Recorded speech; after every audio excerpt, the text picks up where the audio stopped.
It is Coral Trophy Handicap Chase Day at Kempton Park. You know the race. It used to be the Racing Post Chase, the Racing Plus Chase, the Bet Bright Chase. You know the one. It's been a race that's been around for a long time. And Christian Williams won it last year, and he won the Eider Handicap Chase down at Newcastle as well. And we're going to be chatting through those two contests, see if you can do the double again. I've got Matt Brocklebank from Sporting Life and Kieran Clark from Timeform to chat through the contest. And gents, we're going to start with the Coral Trophy at Kempton because it looks a really good renewal. And if we get the Timeform ratings on the screen there, you can see St Calvados at the top with Our Power and Captain Ord himself, a horse who won just last week, Matt. And I think we've got to start with the Christian Williams horse and the Christian Williams project, really, because it's an interesting one. Yeah, he's a fantastic trainer, isn't he, Williams? He's really built up a reputation, a really good, we'll say, sort of in the industry, a target trainer. And I suppose that means is throughout the season, I once spoke to Chris Gordon. I remember him saying a horse has to run 10 or 12 times, an average handicapper, before it can win again. That's just the nature of handicapping. So when it comes to Christian Williams, you just know that he's really going to have the screws tight for one or two races throughout the season, and he will target these nice, valuable handicaps. And we've been here before with this trainer in terms of handicap staying chases, won the Midlands National, the Welsh National, and these races as well. So yeah, he's probably got an eye on the Scottish National as well, hasn't he? Again, I think he won. Did he win the virtual National as well with Potter's Corner at Aintree when they ran that on ITV? So yeah, the rich history of winning these races, and this horse has got a good chance. He's backing up, hasn't he? That's the big question. It is the question because he's under a penalty. He's out of the weights. He's got a tougher task than when he won the same race last year. How do you assess his chance looking at the prices? Well, yeah, he's top of the market. That's my pure focus, really. So he's 4-5 to 1. If you are interested in the double, it's paying around 25 to 1 now. So you've got Captain Ord here in this race, and Kitty's like up at Newcastle in the Eider. It is about 25 to 1. I think it has to be taken seriously, like I say, given Williams' record. As for Captain Ord, he's backed up in the past. He did back in his youth as a novice chaser. He won 3 times within a month. So he takes his racing really well, and you could see that. But for me, they aimed at the Sky Bet chase at Doncaster, didn't they? Ran a fantastic race, bumped into a horse there, finished second. Then he's gone and won last time at Ascot. So you kind of think, are they getting a bit greedy now to go in again for the third time? It is a quick turnaround. The one other thing I'd say is that it's a new jockey, isn't it? Jack Tudor's ridden this horse for the last 4 or 5 wins. And as a 10-year-old handicap chaser, you could argue maybe, we all get a bit set in our ways, don't we? And maybe this horse likes to get into a rhythm, knows Jack really, really well. And we've got Kian coming over for this ride, claiming £5. Kian Quirk. Not a jockey I know a huge amount. I saw that he liked to reply to one of my tweets about him yesterday, though, on social media. So I'm a big fan of his now. Yeah, one of the good guys. So good luck to Kian. He's Quirk by name and very talented by nature, Matt. He's very, very good. Quirk could probably sum a few of us up on the panel, couldn't it? But he's taking that £5 penalty off, isn't he? So he's a few pounds out of the weights, but he must have a solid enough chance, but yeah, it comes down to price, doesn't it? And it's a classier race as well, isn't it? Let's be honest. 150 grand, so big pot to the race last week, there wasn't one horse rated in the 150s. Well, we've got 3 now. We've got Frodon and we've got 2 horses rated in the 150s as well. So it is just a much stronger race. Yeah, and you can tell by the market that it's a competitive renewal. And one of those towards the top of the market, Kieran, is Ansam, who's quite a bit like Captain Ord, really. He likes going right-handed. He likes Kempton. He's won here before. We can see him here winning left-handed over hurdles at Newbury, which is completely irrelevant. But at least we have got pictures of the horse, and he has got a chance, hasn't he? Yeah, this was on his final start last season, and since then he's had 3 starts this season. He was a 17-length winner here over, I think it was this course and distance last time out. That was in heavy ground. He does have form on a much quicker surface, so he's very versatile in that regards. He's £7 higher, and that race fell apart. He beat a horse called Smarty Wild, who was just very hard to win with, I think. And yes, he is second favourite. You've got to respect the Evan Williams yard. I'm pretty sure these owners have won this race in the past as well, but I'd just be willing to take him on at around that 5-6 to 1 mark as well. Let's chat about tactics, because I think Ansam is going to be up there. I think Frodon's going to be up there, Matt. I know you'd like to talk about him. Let's just look at the pace, Matt, because it could be interesting how this sets up from the front end.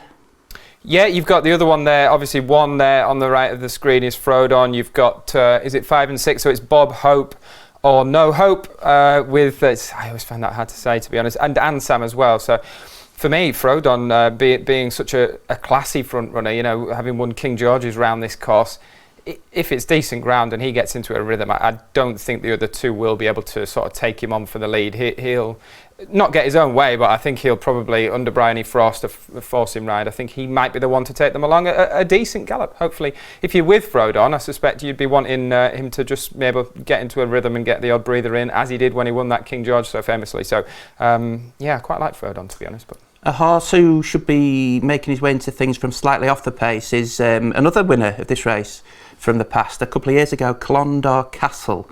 He's been fairly well backed in the week. How do you sum up his chance? Yeah, he's got a fine each-way chance. Obviously, his trainer, Tom George, won the race twice with Nakarat as well, going back in the day. And if you're talking about targets, this must have been on the radar since he came back from the long layoff. So if you go back a couple of years when he won this race, later on in that season, I think I remember tipping him to win the bowl at Aintree, and he finished a good second to Clanderzobo that day. He was well beaten, but he was second in the bowl. So he kind of falls between his very best between top handicapper and graded performer. The negatives, and there is a significant one, is that obviously he's back on the same mark as when he won this race. That's a positive, but he's 11 now and he was 9 then. So I just think that he's going to have to be almost as good as he ever was as an 11-year-old who's obviously undergone 1 or 2 issues training or had a few setbacks. So I'd be against him at the shortening prices. Yeah, he's fragile, isn't he?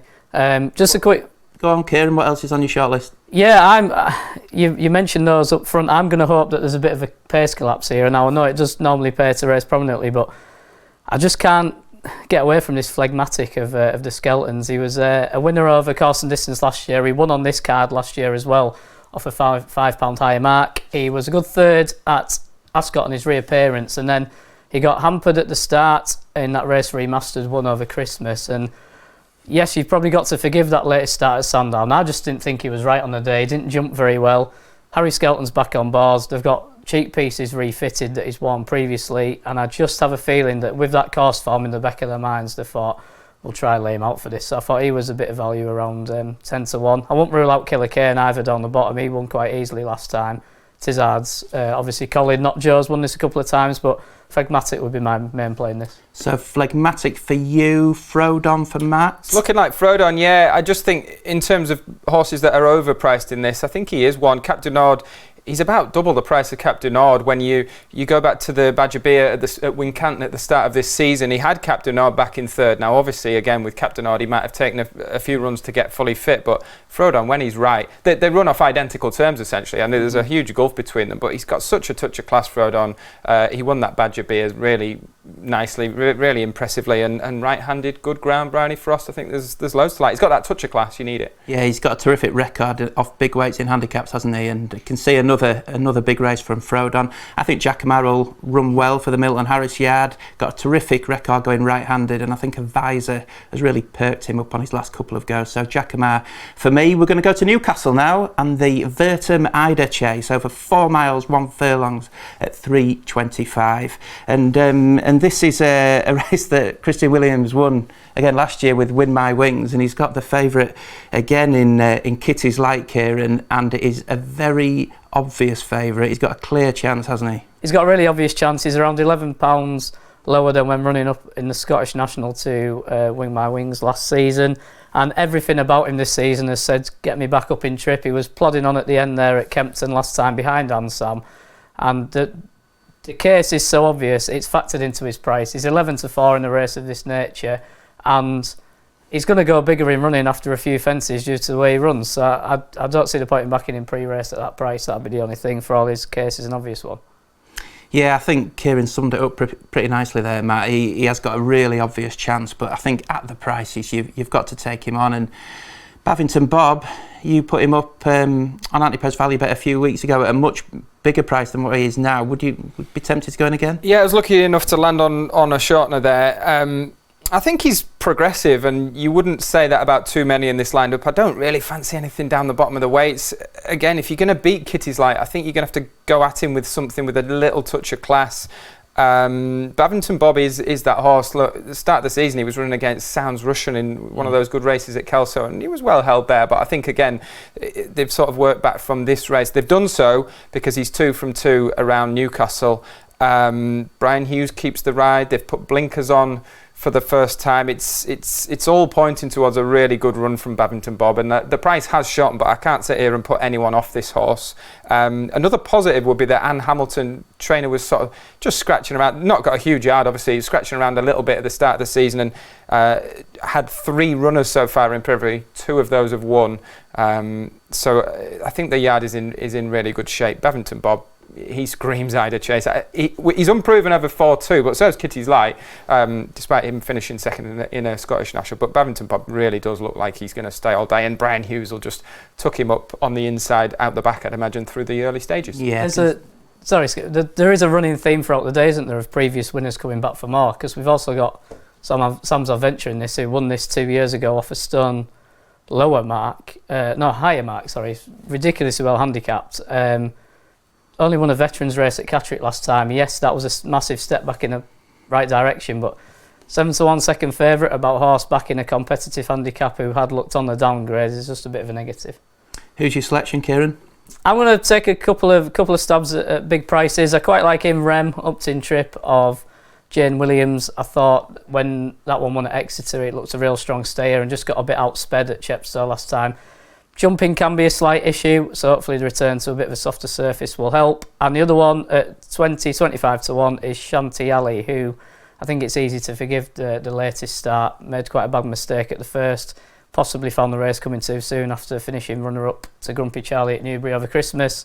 Ben Case also has a galloping bearing here, but I think if you can forgive that last run, he'd be half the price of what he is. So I'll probably take this.